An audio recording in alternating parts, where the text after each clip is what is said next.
BRS పై CM Revanth Reddy సెటైర్లు వేశారు. Selection collection చేయడాన్ని కొందరు త్యాగమని చెప్పుకుంటారని ఎద్దేవా చేశారు. రబ్బర్ చెప్పులు లేని వాళ్లకు ఇవాళ 100 ఎకరాల్లో ఫామ్ హౌస్లు ప్యాలెస్లు వచ్చాయని చెప్పారు. త్యాగం అంటే కొండా లక్ష్మణ్ బాపూజీదే అని అన్నారు సీఎం రేవంత్.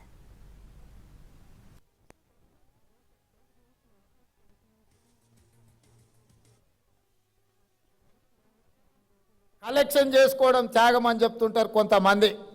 మీ సెలక్షన్ కలెక్షన్ 2001 నుంచి 2014 వరకు ఎన్నోసార్లు తెలంగాణ ప్రజలు చూశారు. ఏమి లేనోళ్ళు, రబ్బర్ చెప్పులు లేనోళ్ళు, టీవీలు వచ్చినాయి, పేపర్లు వచ్చినాయి, ఫామ్ హౌస్లు వచ్చినాయి, బంగళాలు వచ్చినాయి, జూబ్లీస్లో ప్యాలెస్లు వచ్చినాయి, గజ్వెల్లో వందలాది ఎకరాల ఫామ్ హౌస్లు వచ్చినాయి. మరి త్యాగాలు చేస్తే కొండా లక్ష్మణ్ బాపూజీ గారి లాగా లేకుండా మీరెందుకు ఇట్లా వేలాది కోట్ల రూపాయల ఆస్తులు వచ్చినాయో, మీ త్యాగానికి కొండా లక్ష్మణ్ గారి త్యాగానికి ఉన్న తేడా ఈరోజు తెలంగాణ సమాజం గమనించాలి.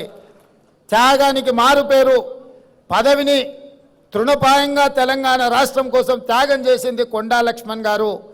పదవులను అడ్డం పెట్టుకొని ఉప ఎన్నికలు తీసుకొచ్చి ఎన్నికల్లో కలెక్షన్స్ చేసుకొని బాగుపడ్డోళ్ళు